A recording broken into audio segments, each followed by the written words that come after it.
And my question for you, Ooh. Timothy, is... Should I have a little more wine? I'm drinking alone, obviously. Well, Kenny, our cameraman. Oh, yeah, Kenny. Cheers, buddy. I had my allotted half glass of wine. Your 2 sips. Yeah. My question for you is, the first year you came out to Kona, 2009, was my first race in Kona. So I kind of dragged you out. Yep. What I want to know is, did you know much about Kona before coming out to support me? And was it something that you were interested in? Or were you just sort of there to support? Yeah, I think I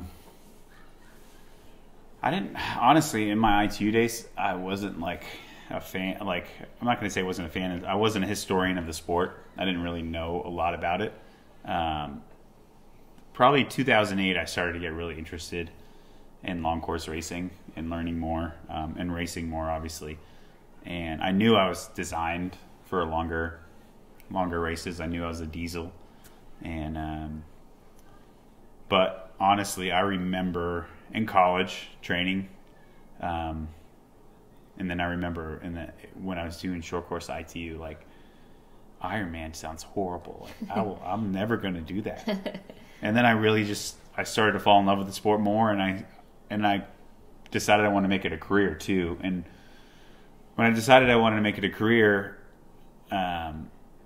particularly after watching you in Kona, that's when I really started to fall in love with me. Well, that had already happened. That already happened.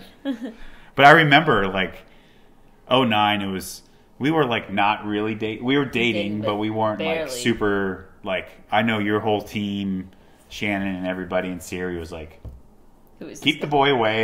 You're focused. You're here to do your thing.